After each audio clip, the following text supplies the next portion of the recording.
The arterial spray didn't hit the floor first. It hit the lens of Dr. Aris Thorne's rimless glasses. There was no scream, just the wet, choking gurgle of a man drowning in his own chest cavity. The alarms on the cardiac monitor weren't beeping. They were screaming, a single, flatline tone that cut through the sterile air of Trauma Bay, one like a jagged knife. "Suction!" Thorne roared, his voice cracking with a panic he tried to disguise as command. "I said suction! Damn it! I can't see the source." The resident fumbled with the tubing, hands shaking so violently the plastic tip clattered against the dying man's ribs. It was too late. Everyone in the room knew it. The blood wasn't pumping anymore. It was pooling, dark and heavy, sliding off the stainless steel table in thick, accusatory sheets. In the corner, invisible against the beige tiles, Magda Kovac watched the life drain out of the boy on the table. She didn't flinch. She didn't gasp. Her hands, wrapped in thick rubber gloves that smelled of bleach and lemon, rested on the handle of her mop bucket. She saw the mistake 3 minutes ago. She had seen Thorne nick the artery when he went in too fast, too arrogant, chasing a bullet fragment that could have waited. She had taken half a step forward then. She had opened her mouth.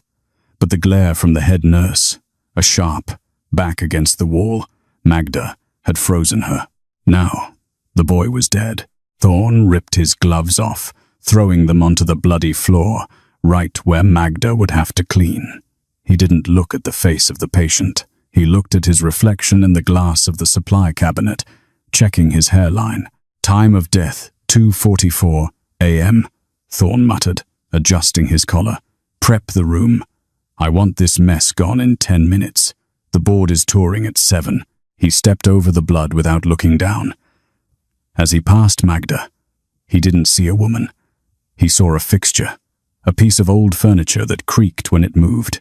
"Miss Kovac," Thorne said, not breaking his stride. "HR needs to see you before you clock out. Don't make them wait." Magda didn't answer. She just gripped the mop handle tighter, her knuckles white, the only part of her that betrayed the rage burning behind her ribs. She was 62 years old. She had a limp in her left leg that she hid with a heavy, rolling gait, and her grey hair was pulled back so severely it stretched the skin around her eyes. She looked at the boy on the table one last time. A waste, a preventable, stupid waste. The HR office was fluorescent bright and smelled of stale coffee and dishonesty. The woman behind the desk, Jessica, looked barely 25, with a tablet in front of her and a smile that didn't reach her eyes. "We're restructuring, Magda," Jessica said, her voice light and airy, as if she were talking about changing the cafeteria menu, not destroying a livelihood. "The hospital is pivoting to a cleaner, more modern aesthetic. Street. Jude's Pinnacle isn't just a hospital. It's a wellness destination." Magda sat perfectly still. She wore her faded blue scrubs, the ones with the frayed hem. She had 3 distinct scars on her forearm, usually hidden by long sleeves. But today she had rolled them up to scrub the trauma bay. They were jagged, old lines, shrapnel, not surgery. Jessica didn't notice them. "You're saying I'm too old," Magda said. Her voice was low, raspy, carrying a thick accent that spoke of cold winters and hard borders. "We're saying your position is being phased out," Jessica corrected, sliding a paper across the desk. "We're bringing in a third-party contracting service. It's efficient. This is your severance. 2 weeks. You can clear out your locker now. We need the badge before you leave the premises." Dismissed. Quietly. No fanfare. No thank you for 10 years of sanitizing our mistakes. Just a signature line and a door. Magda looked at the paper. She didn't read the legalese. She signed it with a steady hand. She needed the money. Her apartment was small, but the rent in the city was a beast that needed feeding. She stood up, the chair scraping loudly against the floor. "You have a spill in the hallway," Magda said, pointing to a coffee stain on the carpet near the door. "Sugar makes it sticky. Ants will come." She walked out before Jessica could respond. The locker room was empty. It was the dead hour, 3:15 a.m., the time when the hospital felt more like a morgue than a place of healing. Magda opened her locker number 404. the one in the back corner where the ventilation hummed too loudly. She packed her things slowly. A spare pair of orthopedic shoes, a framed photo of a dog that had died 5 years ago, a small, worn Bible she never opened but liked to hold. She was taking off her badge, the plastic clip fighting her thumb, when the sound changed. It started as a low thrumming, vibrating through the concrete floor, shaking the metal doors of the lockers. Then came the roar. It wasn't the standard medevac helicopter. This was heavier, deeper, the sound of a twin-engine military transport tearing through the sky, coming in low and hot. The PA system crackled, panic bleeding into the operator's voice. Code black, trauma 1 and 2. Multiple casualties inbound, military priority. All available surgical staff to the bay immediately. Dr. Thorne to the bay. Code black. Magda froze. Code black, mass casualty, bomb threat, or high-value target extraction. She held her badge in her hand. She was fired. She was a civilian. She was nobody. She should walk out the back door, take the early bus, and never look back at the place that just threw her away like used gauze. But the sound of the rotors was deafening now, landing right on the roof. The vibration rattled her teeth. She knew that sound. She had heard it in places that didn't appear on tourist maps, in decades she never spoke about. She didn't put the badge in the bin. She clipped it back onto her scrub top, just for 10 minutes, just to see. The scene in the emergency bay was controlled chaos, bordering on collapse. The doors blew open, and the wind from the rotors outside swirled debris down the pristine white hallway. A gurney was rushed in, flanked by 2 men in dark tactical gear, carrying assault rifles that looked alien and terrifying against the hospital pastels. They weren't police. They weren't standard military. They were operators. On the gurney lay a man who looked like he had been chewed up by a meat grinder. His tactical vest had been cut away, revealing a torso matted with blood, burns, and mud. He was young, but his eyes were wide open, staring at the ceiling with a feral intensity. "Clear the way!" Thorne shouted, running alongside the gurney. "Get him into Trauma 1! Type and cross! 4 units! Stat!" Magda pressed herself into the alcove of the ice machine, watching. She saw the details. The panic blinded the others too. She saw the soldier's hands. They weren't just clenching, they were signaling. His fingers were tapping a rhythm against the side rail of the gurney. Tap, tap, tap, tap. He wasn't in shock. He was communicating. She saw the burn pattern on his neck. It wasn't fire. The skin was blistering in a starburst pattern, turning a sickly, translucent grey. Chemical. Dr. Thorne was already cutting into the soldier's pant leg. Compound fracture, femur. "We need to stabilize the leg before we worry about the burns." "No," Magda whispered. The soldier, the man they called Lieutenant Ross, according to the shouting tactical team, let out a guttural roar as they moved him to the bed. He grabbed Thorne's wrist with a bloody hand. "Containment," Ross gasped, blood bubbling past his lips. It's not." "Sedate him," Thorne yelled, recoiling from the blood on his white coat. "Push 10 of morphine and 5 of Versed. He's delirious. Don't touch him." The shout didn't come from the tactical team. It came from the back of the room. The silence that followed was absolute. Magda stepped out of the shadows. She walked with that heavy limp, but her head was high. She moved past the stunned nurses, past the armed operators who raised their weapons instinctively. "Who let her in here?" Thorne snapped, his face flushing red. "Security. Get this janitor out of my trauma bay." "Look at the skin, doctor," Magda said, her voice cutting through the noise. She didn't look at Thorne. She looked at the lieutenant. The grey blistering, the sweet smell coming off the blood. It's not a burn. It's exposure, phosphorus laced with a neurotoxin. You cut that leg open. You release the gas trapped in the tissue. You kill him, and you kill everyone in this room. Thorne laughed. It was a breathless, incredulous sound. "Get her out. Now." 2 security guards stepped forward, grabbing Magda by the arms. They were rough, expecting resistance from a crazy old woman. "Wait." The word was a croak, wet and weak, but it carried the weight of iron. Lieutenant Ross twisted his head, fighting the restraints. His eyes, bloodshot and wild, locked onto Magda. He didn't see the mop bucket.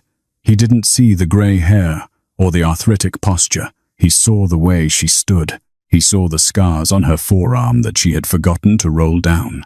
He saw the tattoo on the inside of her wrist, a small, faded black trident that had been mostly burned away by a cigarette burn years ago. But the outline remained. "Let her speak," Ross wheezed. "She's a cleaning lady, Lieutenant," Thorne shouted, losing his composure. "She was fired 20 minutes ago. She has no medical training."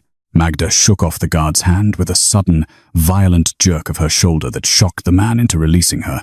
She stepped up to the bedside, ignoring Thorne, ignoring the guns. She leaned down, her face inches from the wounded SEAL. She whispered something in a language that wasn't English, a harsh, guttural dialect that made the tactical operators stiffen. Ross's eyes widened. He stopped struggling. He nodded. Once, Magda straightened up and turned to Thorne. Her eyes were cold, dead things that had seen more bodies than Thorne had ever read about in textbooks. "You have a scalpel in your hand, Doctor," Magda said softly. "If you make that incision, the pocket of gas in his thigh will expand and rupture his femoral artery. He will bleed out in 40 seconds, and the fumes will blind you permanently." Thorne hesitated. The scalpel hovered inches from the lieutenant's skin. The monitor began to beep faster. The pressure in the room was physically heavy, a crushing weight of ego versus survival. "Get out," Thorne hissed, his pride winning over his fear. "Security. Drag her out. If she resists, arrest her." The guards lunged. Magda didn't fight. She let them grab her, her eyes never leaving the lieutenant's face. "You're killing him," she said simply. Thorne turned back to the patient. "Scalpel. Cutting now." The blade touched the skin. The sound wasn't a splash. It was a hiss, high-pitched, angry, like a viper, striking from the depths of the open wound as the scalpel parted the swollen flesh of Lieutenant Ross's thigh. The pressurized pocket of gas didn't just leak. It detonated. A geyser of pale yellow-gray vapor shot upward, catching Dr. Thorne directly in the face. The arrogance vanished from Thorne's posture in a split second, replaced by a primal, convulsing horror. He dropped the scalpel. His hands flew to his eyes, clawing at his expensive glasses, knocking them to the tile. "My eyes!" Thorne shrieked, a sound that shredded the clinical calm of the trauma bay. "It burns! I can't see!" The vapor expanded instantly, heavier than air, rolling off the operating table and cascading onto the floor like dry ice, but moving with a sentient, seeking hunger. The smell hit them a heartbeat later, not the metallic tang of blood, but the overwhelming, cloying stench of rotting garlic and electrified ozone. The security guards holding Magda faltered. Their grip loosened as the fumes reached them. One of them, a heavy-set man named Miller, gagged, his hands flying to his throat as his airway constricted in a violent spasm.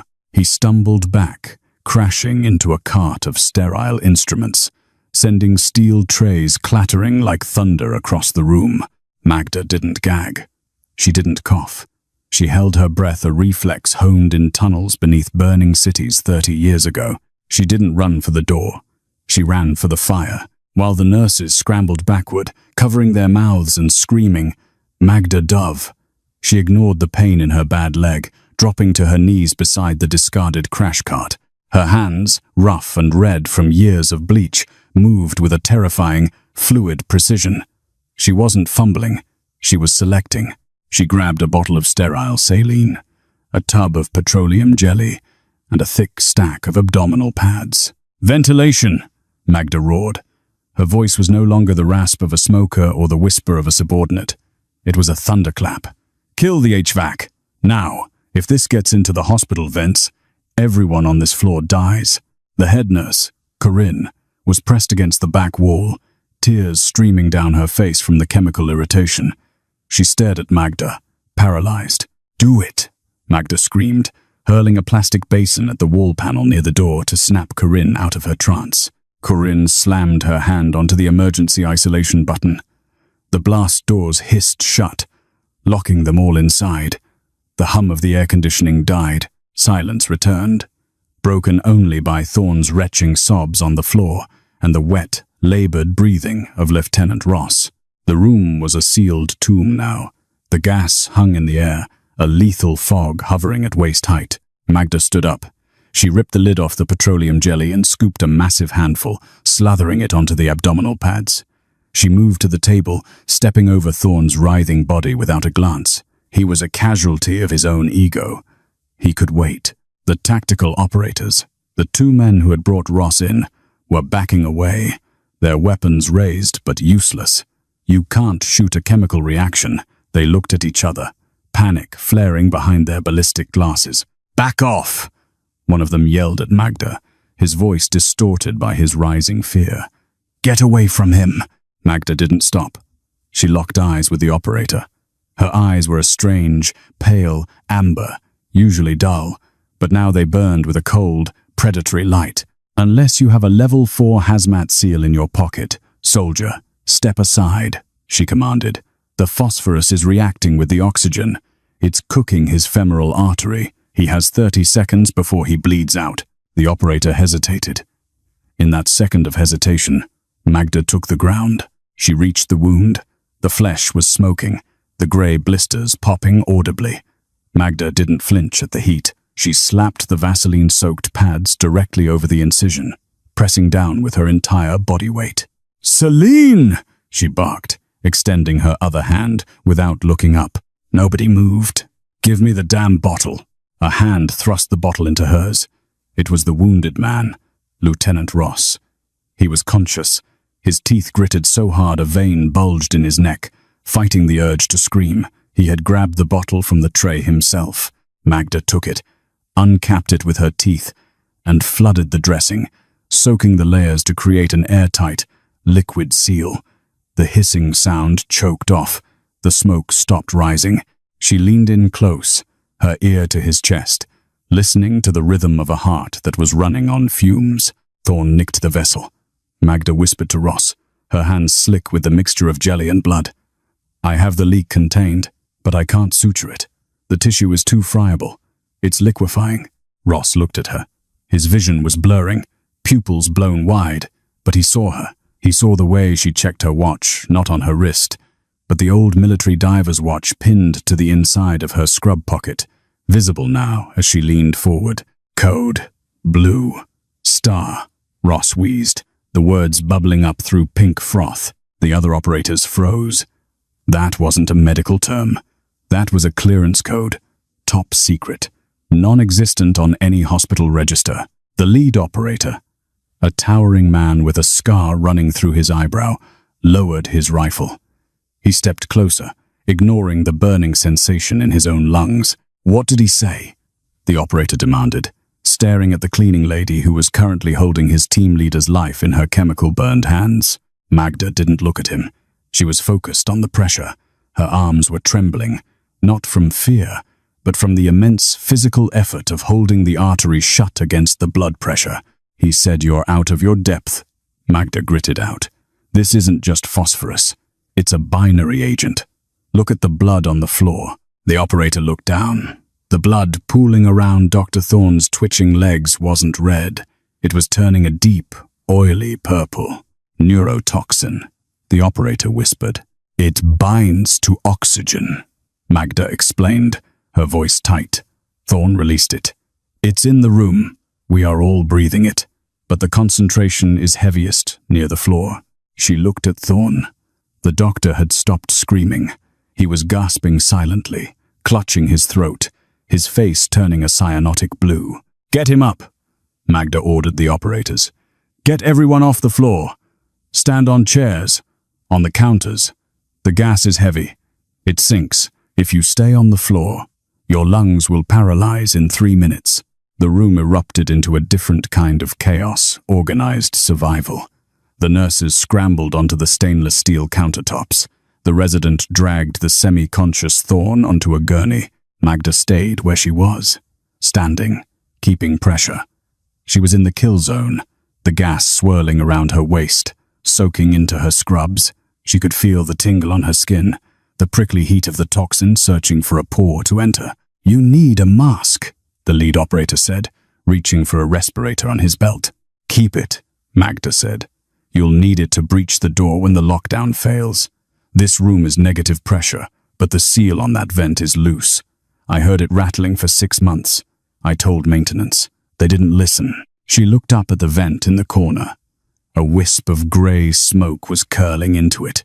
"It's leaking into the main HVAC," she said, her voice dropping to a deadly calm. "If that gas hits the maternity ward upstairs, or the ICU," she looked at the lieutenant. He was fading. The pain was sending him into shock. "Listen to me," Magda said, grabbing Ross's chin with a bloody hand, forcing him to look at her. "I need you to stay awake. I need the antidote code. The binary agent, it has a specific neutralizer. What is the payload?" Ross's eyes rolled back, showing the whites. "Lieutenant," Magda shouted, and then she did something that made the nurses gasp. She slapped him, hard, across the face. Ross snapped back to reality. K7, he stammered. "Cobalt, series." Magda closed her eyes for a fraction of a second. A catalogue of horrors scrolled through her mind, chemical weapons from the late 90s, things she had seen dismantled in bunkers in the Balkans. "Cobalt," she whispered. "Blue star." She looked at the lead operator. "You have atropine in your medkits?" "Yes," he said. "Useless," Magda spat. "Atropine accelerates the cobalt reaction. You would have killed him." She looked around the room, her eyes scanning the shelves she had cleaned 1,000 times. She knew every bottle, every box, every expiration date. She knew where the dust gathered and where the secrets were hidden. "Pharmacy," she said. "I need calcium gluconate and vodka." "Vodka?" Corinne shrieked from the countertop. "This is a hospital." "Ethanol," Magda corrected, her patience snapping. "High-concentration ethanol. The Path Lab uses it for slide preparation. And calcium from the cardiac crash cart. Mix them. 50-50 solution.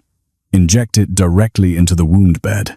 "That's insane," the resident stammered, holding Thorne's head up. "That's not a protocol. You'll cook the tissue." "The tissue is already dead," Magda roared, the veins in her neck bulging. "We are trying to save the man, not the leg. And if we don't neutralize the gas in his blood, that gas comes out of his lungs and kills every single one of us in this sealed box." She looked at the operator. "Go. Break the glass on the Path Lab door. Get the ethanol. Run." The operator looked at the locked blast doors. "We're sealed in." Magda looked at the keypad. "The override code is 9110. Maintenance default. They never changed it." The operator stared at her. He saw the mop bucket in the corner. He saw the badge hanging crookedly on her chest that read, "Housekeeping." And then he saw the way she held the artery, her hands rock steady despite the poison in the air. He didn't argue. He punched in the code. The door hissed open. "Go," Magda screamed. As the operator sprinted out, Magda felt a wave of dizziness hit her. The gas was working. Her fingertips were going numb. Ross grabbed her wrist again. His grip was weaker now. "Who?" he rasped. "Who are you?" Magda looked down at him. She didn't answer. She just adjusted her grip, pressing harder into the bloody mess of his leg. Her eyes fixed on the door, counting the seconds. The silence of the room was heavy, filled only by the rasping breath of the dying and the ticking of the clock on the wall. Dr. Thorne let out a low, pathetic moan from the gurney. "Help me," he whispered. "I'm blind." "Quiet," Magda said, her voice like grinding stone. "You are the least important person in this room." The numbness wasn't just in her fingertips anymore. It was climbing up her forearms, a cold, prickly static that made her bones feel like they were made of glass. Magda counted the beats of Lieutenant Ross's heart against her palm. They were erratic, thready, like a bird trapped in a shoebox. 1, 2, Pause. 3. The gas in the room had thickened. It was no longer just a smell. It was a taste metallic and sour, coating the back of her throat like copper pennies. On the counter, the nurses were huddled together, pressing sterile masks to their faces, their eyes streaming tears. They weren't looking at the dying soldier. They were looking at Magda with a mixture of terror and confusion. To them, she wasn't a hero. She was a hallucination, a ghost in blue scrubs, violently violating the sacred laws of their world. Dr. Thorne, huddled on the floor by the far wall, had stopped moaning.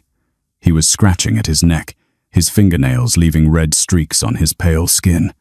The neurotoxin was affecting his motor control. He looked like a man trying to claw his own skin off to escape the burning. "Where is he?" Magda whispered, the words slurring slightly. Her tongue felt heavy. As if on cue, the blast doors hissed. It wasn't the smooth slide of an automatic sensor. It was the jagged, forced grind of a manual override. The lead operator, Vance, squeezed through the gap before the doors even fully opened. He was carrying a glass beaker in one hand and a box of vials in the other. He moved low, staying under the gas layer, sliding across the polished floor like a baseball player stealing home. "Got it," Vance grunted, shoving the supplies onto the gurney next to Magda's hip. "Security is right behind me. They tried to stop me at the lab." "Mix it," Magda ordered. She didn't look at him. She couldn't taking her eyes off the wound. If she shifted her weight, the artery would blow. Whole bottle of ethanol, 6 vials of calcium. "Do it now." Vance didn't ask questions. He smashed the neck of the ethanol bottle against the metal rail of the bed, not wasting time with a cap, and dumped the clear liquid into the plastic basin. He crushed the calcium vials in his gloved hand, shards of glass and all, letting the fluid drain into the mix. "It's cloudy," Vance said. "It's supposed to be," Magda replied. "It's an exothermic reaction. It's going to get hot." The doors ground open wider. This time, it wasn't a tactical team. It was a phalanx of white coats and black uniforms. Leading them was Dr. Marcus Halloway, the chief of surgery. He was a tall man, immaculate in a charcoal suit that cost more than Magda made in a year. He radiated the kind of authority that comes from 30 years of people terrified to tell him no. Behind him were 4 hospital security officers, hands on their tasers. Halloway stopped 5 feet into the room. He took in the scene. The blood, the unconscious Thorne, the shattered glass, and the elderly cleaning woman standing over the VIP patient with her hands buried in his leg. "Get away from him!" Halloway's voice was a boom of righteous indignation. He didn't cover his mouth. His arrogance filtered the air for him. "Security! Tase her! Get her away from that patient immediately." "Don't come in," Magda shouted, her voice raspy but steady. "The air is toxic. You are assaulting a patient." Halloway stepped forward, pointing a manicured finger at her face. "You are terminated. You are liable for criminal prosecution. Step back, or my men will put you down." The security guards surged forward. They didn't see the gas. They didn't see the tactical situation. They saw a target. A rogue employee. "Stop!" The shout came from Vance. The operator spun around, raising his assault rifle. He didn't aim it at the ceiling. He aimed it directly at the center of Dr. Halloway's chest. The room froze.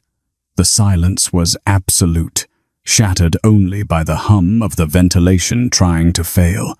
"You move 1 step closer," Vance said, his voice flat and terrifyingly calm.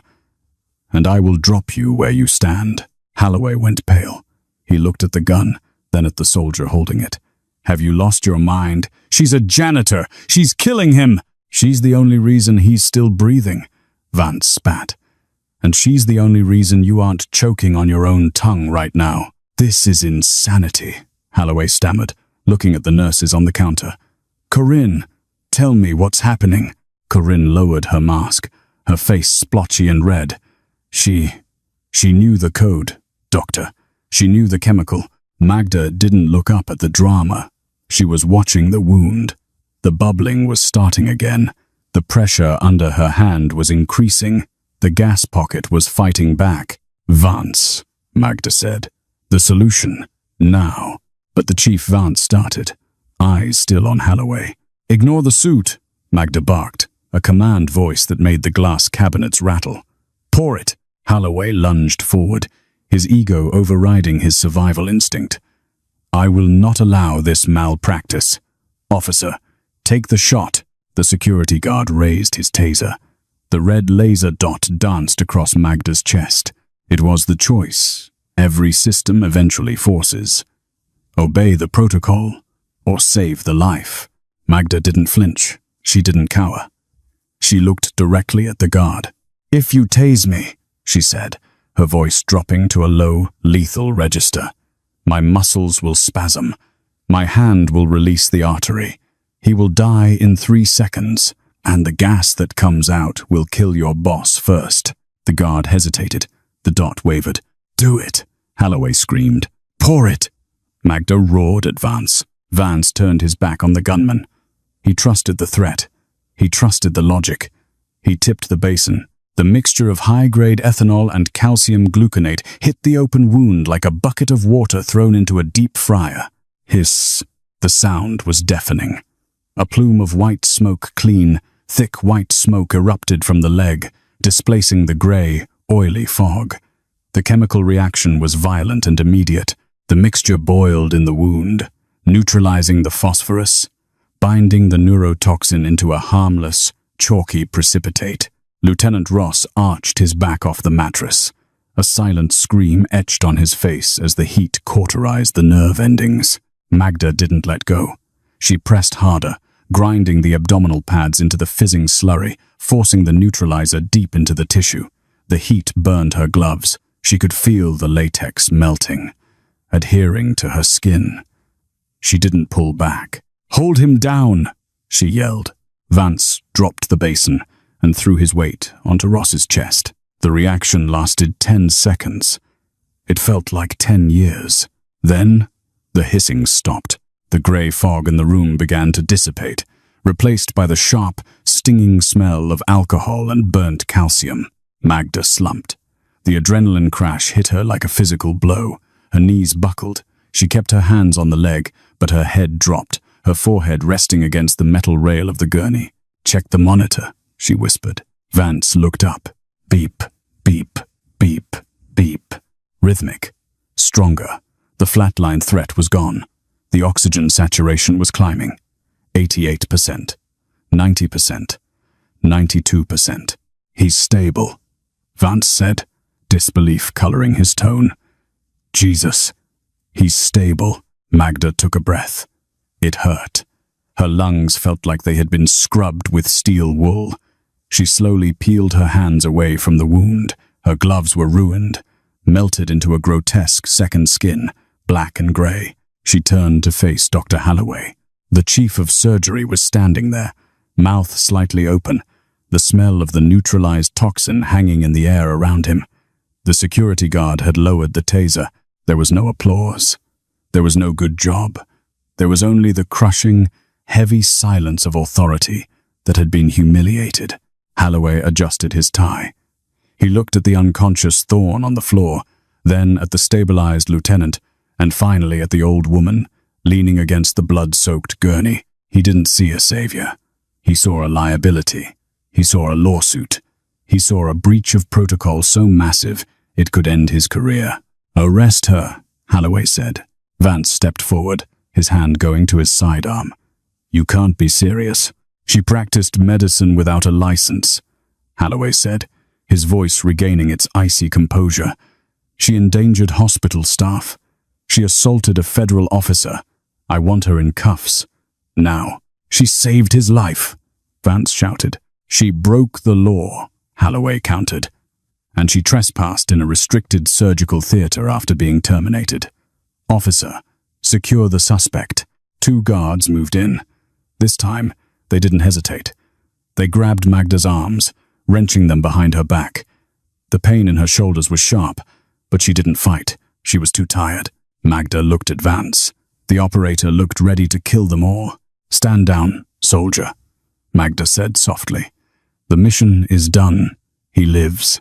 Vance watched helplessly as they clicked the metal cuffs onto the wrists that had just performed a miracle. The sound of the ratchet tightening was louder than the sirens outside. Holloway walked up to Magda. He stood close, invading her space, looking down his nose at her. "You're done," he hissed. "I will make sure you never work in a hospital again. I'll make sure you never work anywhere again. Who do you think you are?" Magda looked up. Her eyes were red-rimmed, exhausted, but completely unbroken. She didn't look like a cleaning lady anymore. The mask had slipped too far. "I'm the person who cleans up your messes, Doctor," she said. "And you missed a spot." She nodded toward the floor. Holloway looked down. He was standing in the pool of purple blood. "Get her out of my sight," Holloway snapped. As they dragged her towards the double doors, past the staring nurses and the stunned tactical team, Lieutenant Ross's hand twitched on the sheet. His eyes fluttered open, just a slit. He saw the back of the woman in the grey cardigan being marched away. He saw the way she walked, not with shame, with the rhythmic, balanced step of someone being marched to a POW holding cell. He tried to speak, but the sedation was pulling him under. He only managed one word, whispered into the sterile air: "Wraith." The interrogation room was painted a shade of yellow meant to induce anxiety. It was peeling in the corners. Magda noticed that first. Whoever had prepped the wall hadn't sanded the base layer properly. It was lazy work. She sat at the metal table, her hands cuffed to the steel ring bolted to the floor. The handcuffs were tight, biting into the thin skin of her wrists, but she didn't ask for them to be loosened. Pain was information. Pain kept you sharp. Across from her sat Detective Miller. He was young, soft around the jawline, wearing a suit that was too shiny and a tie that was too wide. He had a file open in front of him, her personnel file from the hospital. It was thin. "Let's start again," Miller said, sighing as if he were explaining a math problem to a toddler. "You are Magda Kovac, born in... Well, the paperwork is a bit fuzzy here, isn't it? Immigration status pending. Employment. Environmental services. Janitorial." Magda said nothing. She sat with a stillness that was unnatural. Most people in cuffs fidget. They touch their face. They shift their weight. They tap their feet. Magda was a statue carved from grey stone. Her breathing was so shallow the rise and fall of her chest was invisible. "Magda," Miller tapped the table. "I'm talking to you. You're in a lot of trouble. Dr. Holloway is talking about assault, endangerment, malicious mischief.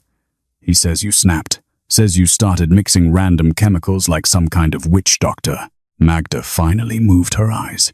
They locked onto Miller's face. "He has a smudge of mustard on his lapel," Magda said. Her voice was flat, devoid of fear. Miller blinked, looking down at his jacket. "What?" "Dr. Holloway. He ate a sandwich in his office before he came down to the trauma bay. He didn't wash his hands. He touched the sterile field twice before he put his gloves on. I saw it." Miller scowled. "We're not talking about his lunch.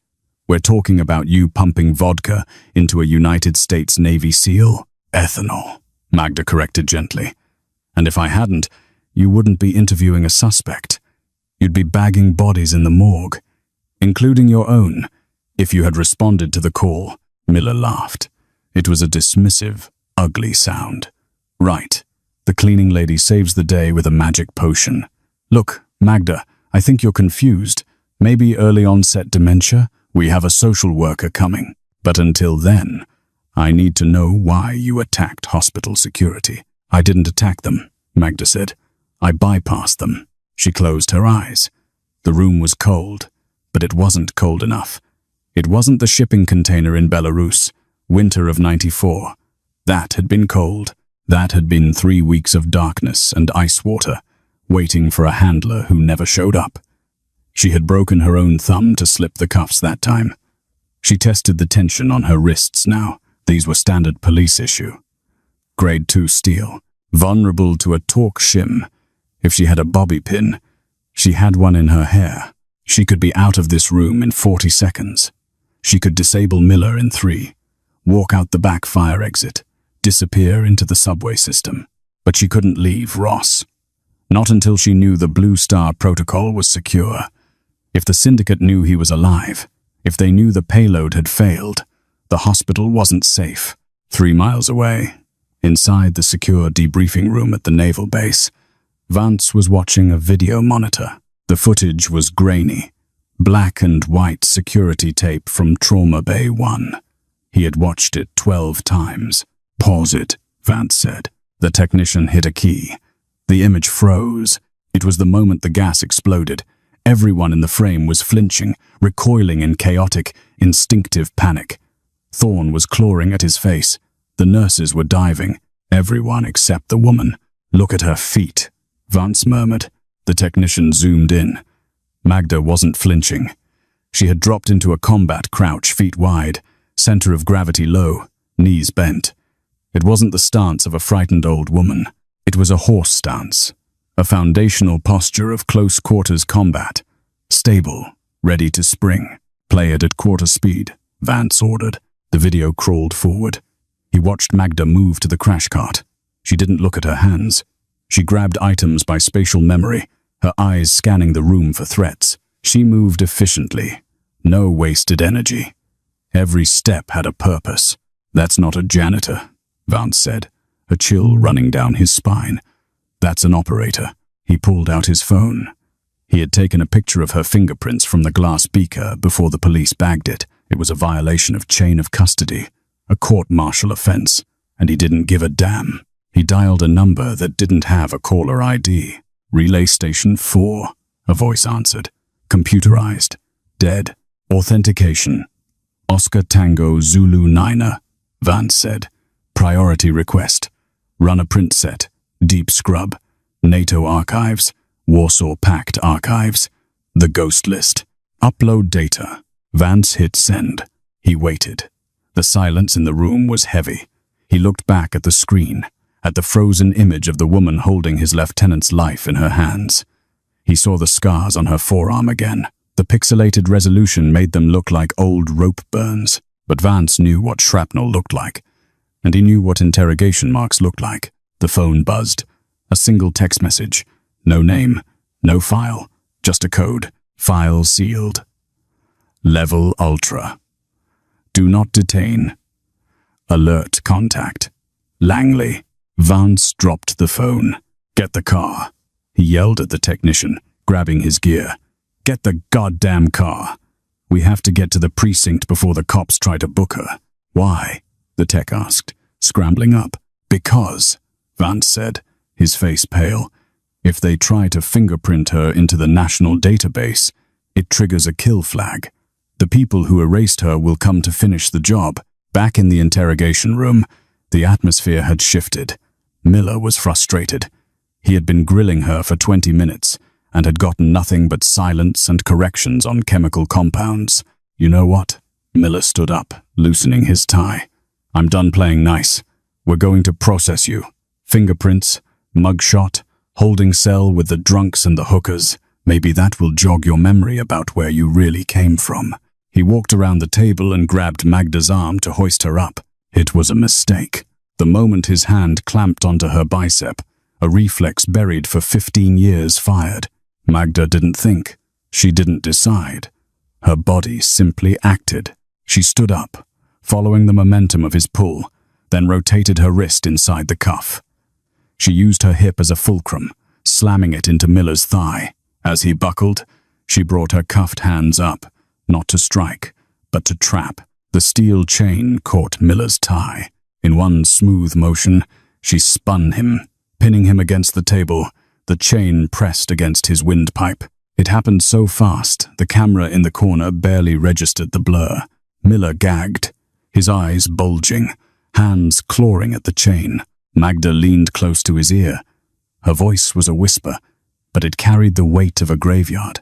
"Do not touch me," she said. "I asked you politely." She held him there for a heartbeat long enough for him to feel his own mortality, and then released him.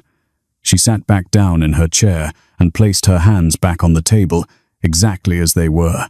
Miller collapsed to the floor, coughing, gasping for air, staring at her with absolute terror. "You," he wheezed. "What are you?" The door banged open.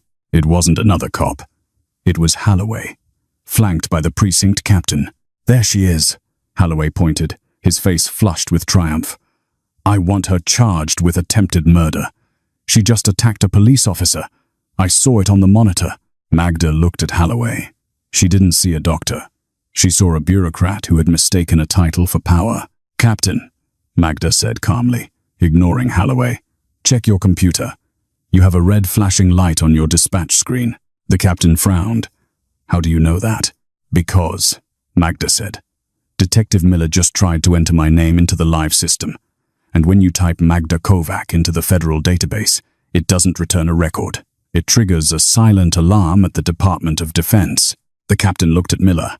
Miller scrambled to the computer in the corner. "Captain," Miller's voice trembled. "She's right. The screen. It's locked out. It just says, 'Wait.'" Holloway stepped forward, sneering. "This is a trick. She's a hacker or something. She's a criminal." "No, doctor," Magda said. She stood up slowly. The cuffs clinked. "I am the reason you sleep at night." The phone on the desk rang. It was the red phone, the one that never rang. The captain picked it up slowly.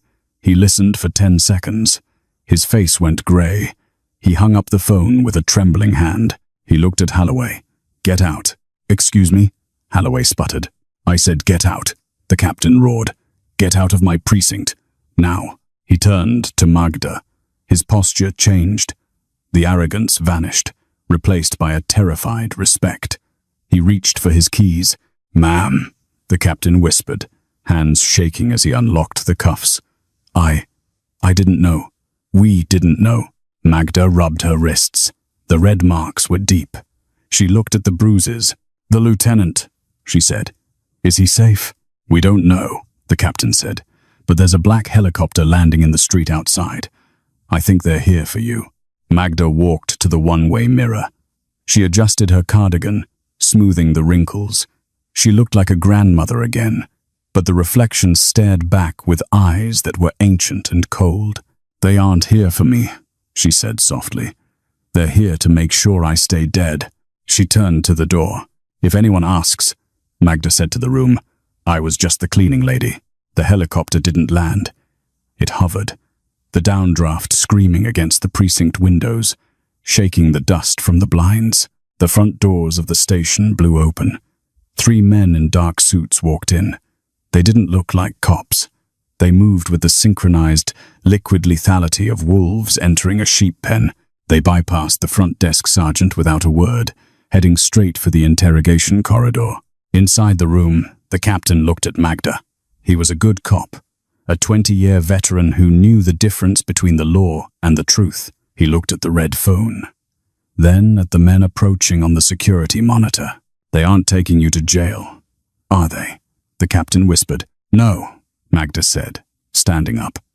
She rubbed her wrist where the cuff had been. "They're taking me to a hole in the Nevada desert, or a shallow one in the woods behind the station." The captain hesitated for a fraction of a second. Then, he did something that would cost him his pension, but save his soul. He pointed to the fire exit behind the filing cabinets. "The alley connects to 4th Street, he said, his voice trembling. "The camera in that hallway has been broken for a week. I've been meaning to fix it." Magda nodded, a single, sharp dip of her chin. "Thank you, Captain." She didn't run. She walked. Fast, silent, disappearing into the shadows of the rear corridor, just as the suits kicked open the door to the interrogation room. She burst into the alleyway, the cold night air hitting her face. It smelled of rain and exhaust. A black SUV screeched to a halt at the mouth of the alley, blocking her path. The passenger door flew open. "Get in." It was Vance. He was still wearing his blood-spattered tactical gear, his helmet on the seat beside him. Magda didn't ask questions. She slid into the passenger seat before the car fully stopped moving. Vance floored it, the tires smoking as they fishtailed onto the main road, leaving the wail of sirens behind them. "The hospital," Magda said. "It wasn't a question. They locked it down," Vance said, his knuckles white on the steering wheel. "The agency, my command, they issued a sanitization order. They're claiming biological contamination. They've evacuated the staff. They're going to burn the building, Magda, to hide the chemical traces, to hide Ross. Magda stared out the window at the city lights blurring past. This was the choice. The irreversible moment. She was free. She was in a car with a highly trained operator who could drive her to the border, to a safe house, to a new life. She could let the hospital burn. She could let Ross die. It was the smart play. It was the survivor's play. But she remembered the boy on the table, the one Thorne had killed with arrogance, and she remembered Ross's hand gripping hers, the trust in his eyes when he whispered her old call sign. "Turn off the headlights," Magda said. Vance looked at her. "What? We are approaching the perimeter.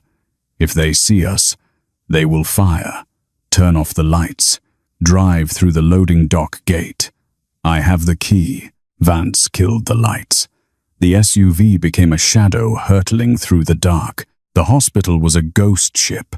The emergency lights bathed the hallways in a pulsing, rhythmic red glow.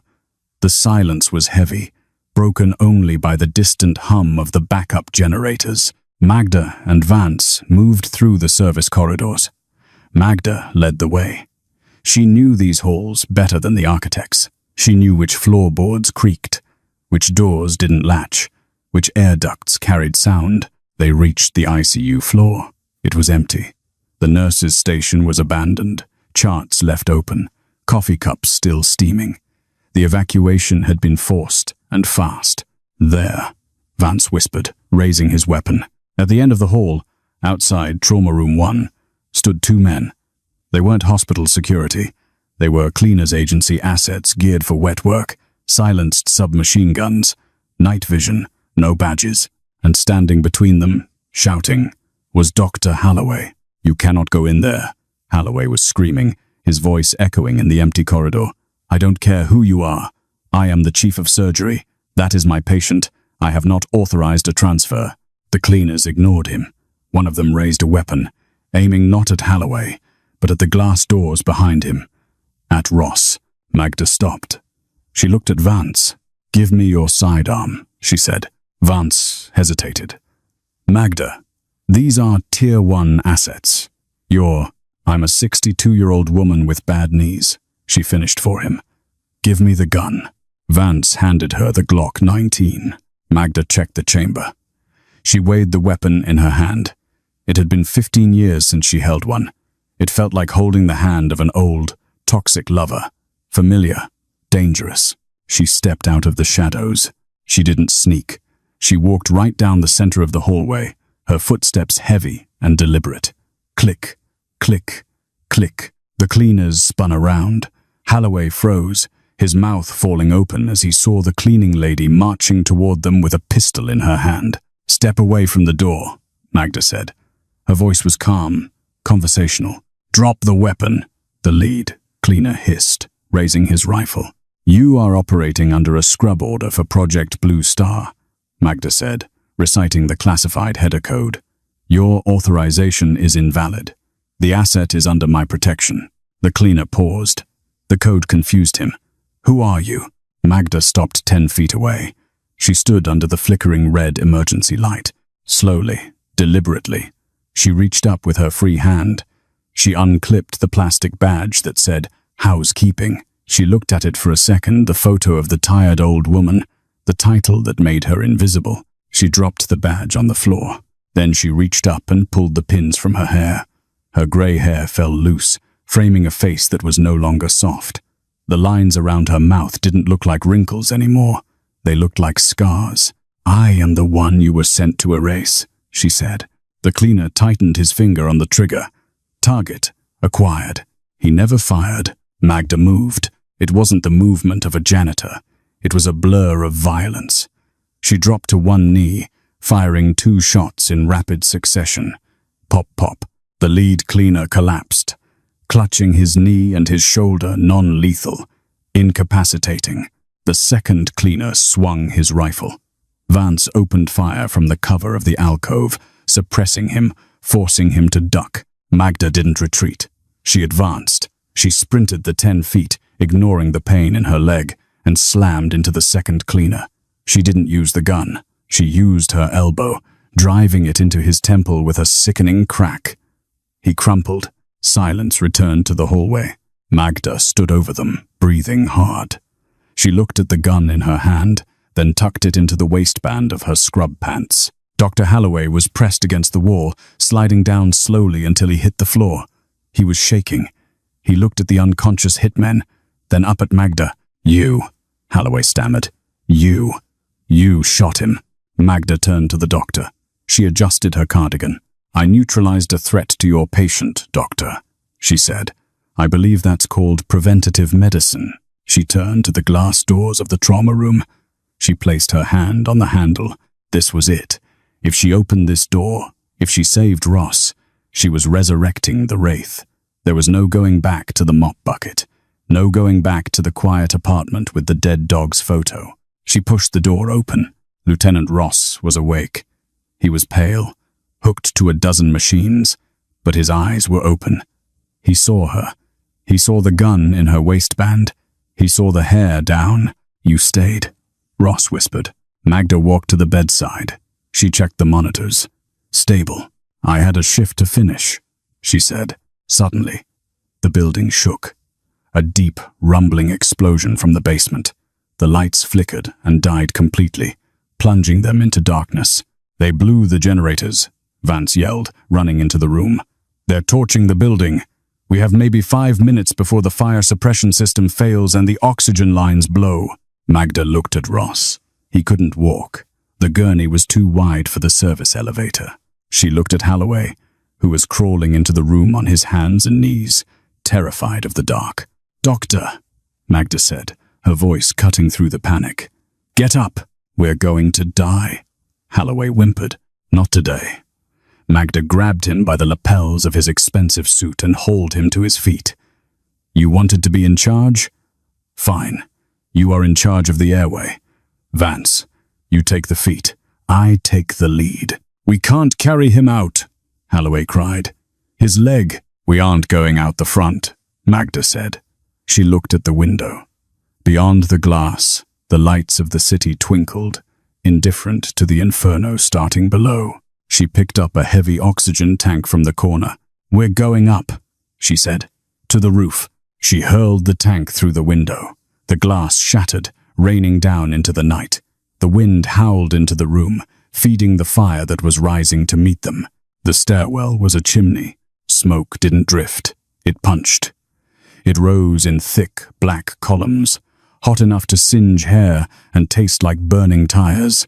The emergency lights had failed, leaving only the sporadic, terrifying orange glow of the fire below to light the concrete steps. "Lift on 3, Magda barked, her voice raspy from the smoke. 1, 2, 3. They heaved. They weren't using a gurney anymore. It wouldn't fit on the narrow service stairs. They had strapped Lieutenant Ross to a rigid spine board Magda had ripped from the wall in the triage hallway. Vance had the head. Magda and Holloway had the foot. "I can't," Holloway screamed, coughing violently. His pristine suit was ruined, covered in soot and blood. His loafers slipped on the wet concrete. "My hands. I'm a surgeon. I can't feel my fingers." "If you drop him," Magda said, looking back at Holloway with eyes that reflected the fire, "you won't have to worry about your career. You'll burn with the building. Move."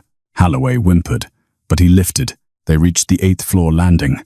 The door was hot to the touch. The paint was bubbling, peeling away in grey flakes like dead skin. "We can't go higher," Vance shouted over the roar of the air handlers. "The fire is on 9. It's blocked the exit." Magda touched the door. He was right. The heat radiating through the steel was intense enough to cook meat.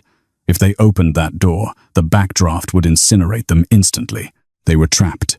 Fire below, fire above. Holloway collapsed against the railing, sliding down until he hit the concrete. "It's over," he sobbed. "We're dead. We're all dead." Magda ignored him. She closed her eyes. She visualized the blueprints of the building. Not the architectural drawings in the lobby, but the cleaning schedule, the map of dust and neglect. She knew where the vents connected. She knew where the rats ran. "The linen chute," Magda said, her eyes snapping open. "Are you insane?" Holloway shrieked. "You want to throw a critical trauma patient down a laundry chute?" "Not down," Magda said. "Across. On the 8th floor, behind the janitor's closet, there is a horizontal transfer duct. It bypasses the fire doors and leads to the external maintenance gantry." "That's a crawl space," Holloway argued. "It's full of asbestos and filth." "It's full of air," Magda countered. "Pick him up." They backtracked. They kicked open the door to the 8th floor, not the stairwell door, but the utility access. The smoke was thinner here, but the heat was stifling. They reached the closet. Magda didn't hesitate. She grabbed a crowbar from her cleaning cart. Her cart, the one she had pushed for 10 years, and smashed the padlock on the access panel. She kicked the grate in. A dark, narrow tunnel stretched out, smelling of lint and old grease. "Vance, you go first. Drag the board. Holloway, you push. I'll take the rear guard." "I am not crawling in there," Holloway stated, trying to regain a shred of dignity. Magda grabbed him by his silk tie and slammed him against the wall. The impact knocked the wind out of him. "Listen to me, doctor," she whispered, her face inches from his. "For 20 years, you walked past me in the hallway. You dropped your coffee cups on the floor and waited for me to pick them up. You never looked at my face. You never knew my name. But right now, I am God. And if you want to live, you will get on your knees and you will crawl where I tell you to crawl." Holloway stared at her. For the first time, he really saw her. He didn't see the uniform. He saw the predator beneath it. The authority in her voice wasn't learned in a medical school. It was forged in places Holloway had only seen on the news. He nodded, terrified. Yes, okay." He got on his knees. He crawled into the darkness. The gantry was terrifying. It was a metal grating bolted to the outside of the building, suspended 10 stories above the street. The wind whipped at them, cold and violent, mixing with the heat of the fire bursting from the windows below. They dragged Ross onto the metal walkway. The lieutenant was groaning, the vibration of the grate agitating his leg. "Stay with me, Ross," Vance yelled, checking the pulse. "We're almost there. The roof is right up this ladder." The ladder was vertical. 20 feet of rusted steel leading to the helipad. "I can't carry him up that," Holloway shouted over the wind. "We need a hoist." "We don't have a hoist," Vance yelled back. Magda looked at the ladder. Then she looked at her belt. She unbuckled it. She took Vance's tactical belt. She took Holloway's belt. "Lash him," Magda ordered. "Vertical secure. We pull from the top. Holloway, you stay below and guide the board so it doesn't snag. If he twists, he bleeds out. Do you understand?" Holloway nodded. He was shivering, his knuckles white on the railing, looking down at the drop. I can do that." Magda and Vance climbed. The wind tore at their clothes. Magda's bad leg screamed in protest, a burning agony that shot up her spine with every rung. She gritted her teeth and kept climbing. Pain is just information. They crested the roof. The scene was apocalyptic. The tar paper on the roof was bubbling from the heat below. Smoke billowed from the vents, and hovering 50 feet above the deck, fighting the updrafts, was a massive MH-60 Black Hawk helicopter. It wasn't a medevac.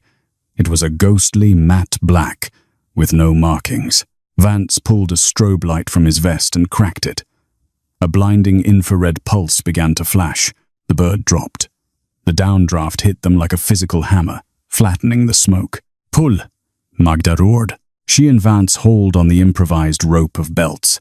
The board scraped up the side of the ladder. Below, Holloway was pushing, screaming instructions, finally doing his job. "Watch the femur! Stabilize the left side!" Holloway yelled, his ego forgotten, his hands steadying the patient. They crested the edge. They dragged Ross onto the tar. The side door of the Black Hawk slid open. 4 men jumped out. They weren't wearing standard fatigues. They wore the same unauthorized, sterile gear Vance wore. They ran toward Ross. One of them, the team leader, stopped when he saw Vance. He looked at the wounded lieutenant, Then he looked at the woman standing next to him. Magda was covered in soot. Her grey cardigan was torn. Her hair was wild.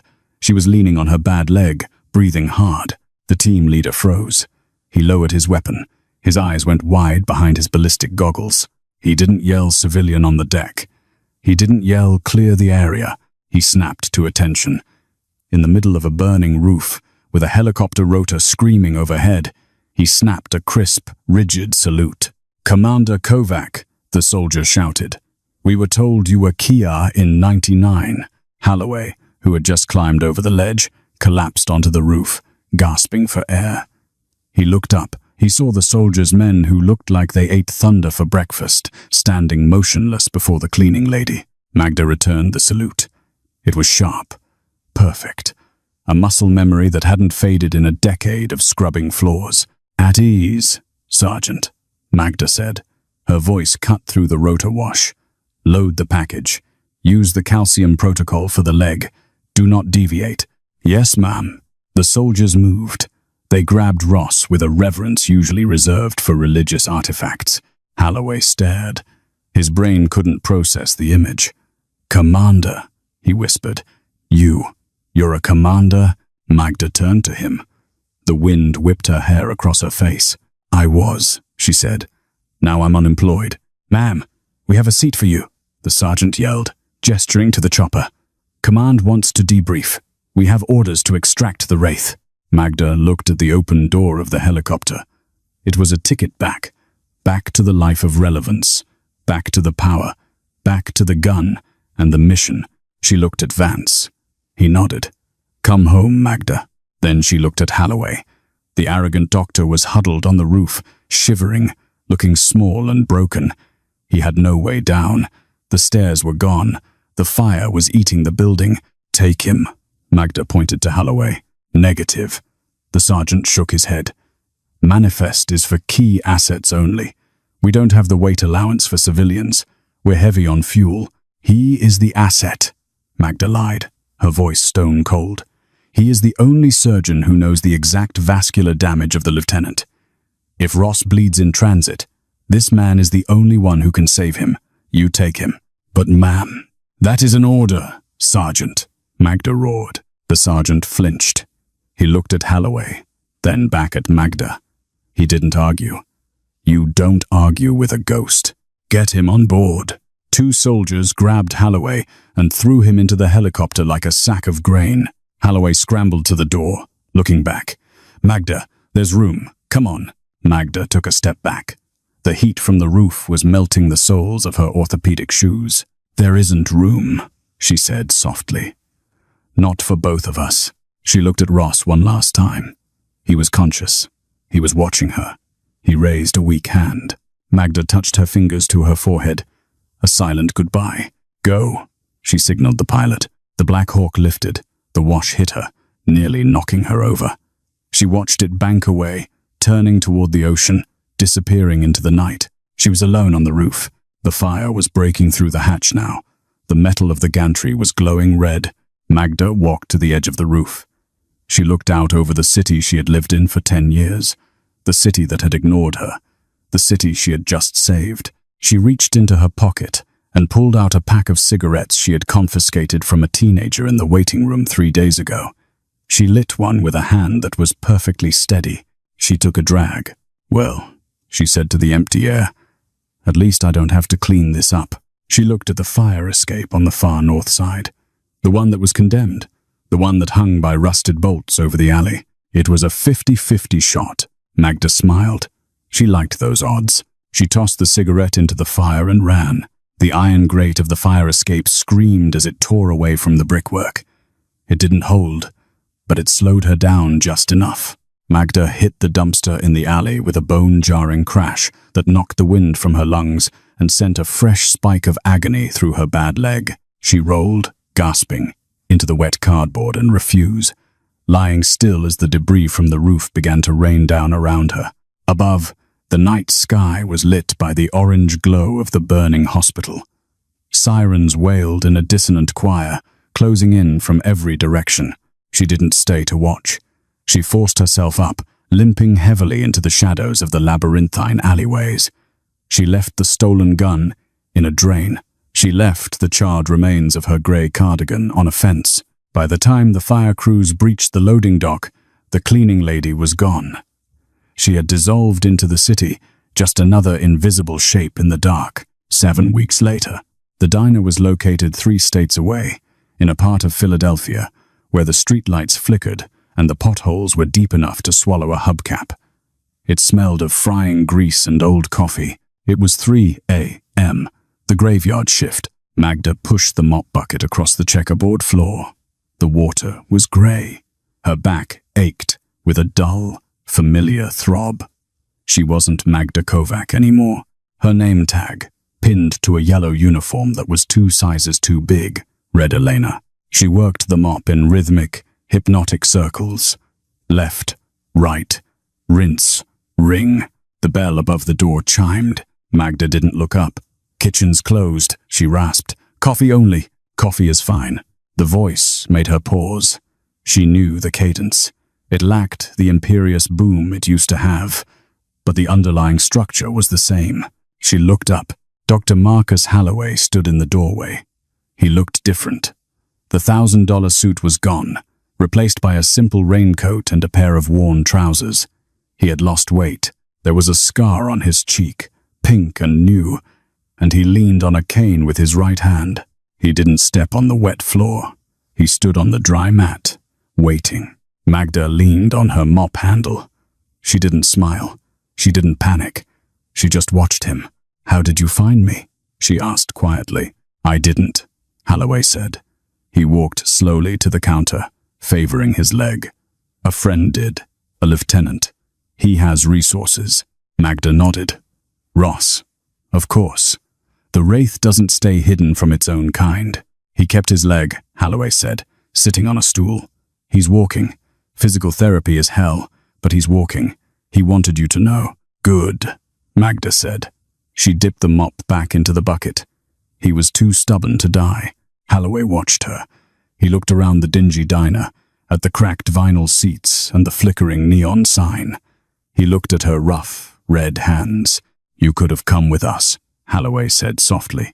"The agency. They would have reinstated you. Full pension.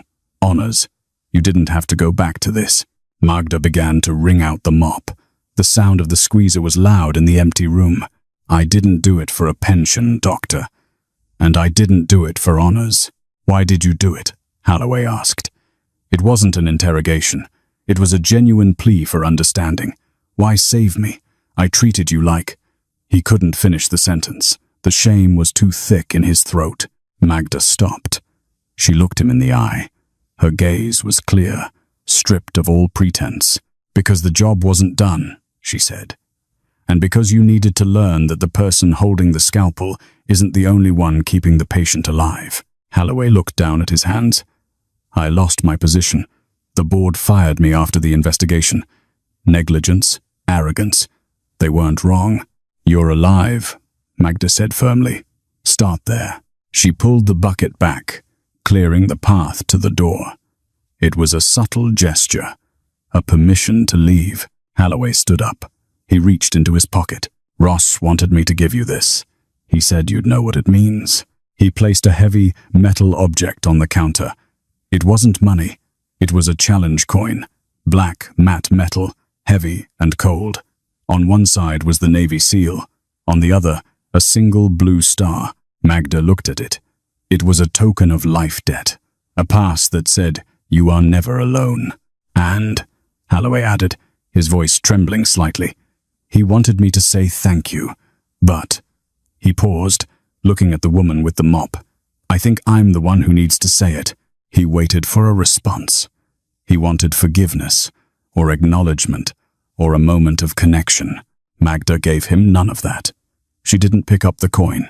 She didn't shake his hand. She simply pointed to the door. "You're tracking mud on my floor, Marcus," she said. "Go home." It was the first time she had used his first name. It wasn't an insult. It was an equalizer. Halloway smiled. A small, sad, genuine smile. He nodded. "Goodbye, Commander. Goodbye, Doctor." He walked out into the rain. The door chimed and closed behind him, sealing out the cold. Magda stood in the silence of the diner. The hum of the refrigerator was the only sound. She reached out and touched the black coin with the tip of her finger. She didn't pocket it. She slid it behind the napkin dispenser, hidden, but within reach. She picked up the mop. She didn't feel like a hero. She didn't feel like a legend. She felt the ache in her knee and the weight of the years. But as she looked at the clean, drying floor, she felt something else. She felt the quiet, heavy satisfaction of a thing done right. The world was full of people who needed to be seen, who needed the title and the applause to know they existed. And then there were the others, the ones who held the line in the dark, the ones who cleaned up the blood and walked away before the cameras arrived. Magda Kovac dipped the mop into the water. There was still work to do. Thank you for listening to this story.